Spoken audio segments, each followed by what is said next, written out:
A long time ago, we started writing down rules for differentiating. We have rules for anti-differentiating as well. Suppose big F is an antiderivative of little f, and big G is an antiderivative of little g. By which I mean that if I were to differentiate big F, I'd get little f, and if I were to differentiate big G, I'd get little g. Now, can I find an antiderivative for the function f plus g? Specifically, let's define a new function. I'll call it little h, and little h of x will be little f of x plus little g of x, right?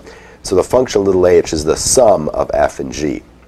Now the claim is that this other function that I'll call big H, which is the sum of big F and big G, my claim is that this big H is an antiderivative for little h, by which I mean that if I differentiate big H, I get little h. And that's true, right? Because if I differentiate big F, I get little f, and if I differentiate big G, I get little g, and the derivative of a sum is the sum of the derivatives. So the antiderivative of a sum is the sum of the antiderivatives. It's better for me to say that an antiderivative for the sum is the sum of antiderivatives. Yeah, but I want to write this down as a general principle.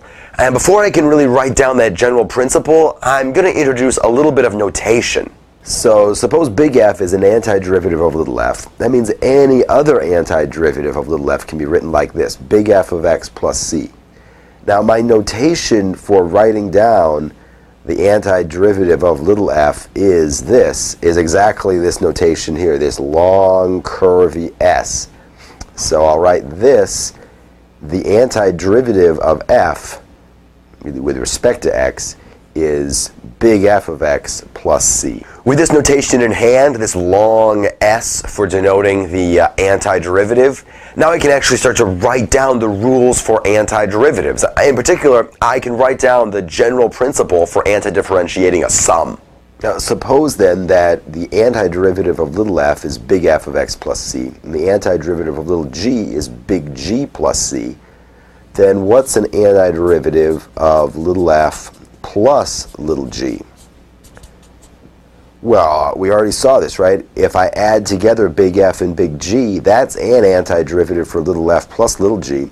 So I can write down that the general antiderivative of f plus g is big F plus big G plus c. Or I could write down this same concept this way, that the antiderivative of f plus g is the antiderivative of f plus the antiderivative of g.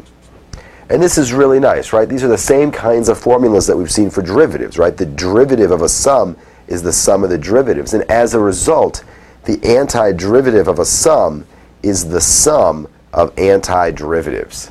So the antiderivative of a sum is the sum of the antiderivatives. And this is the first of many antidifferentiation rules that we'll be learning.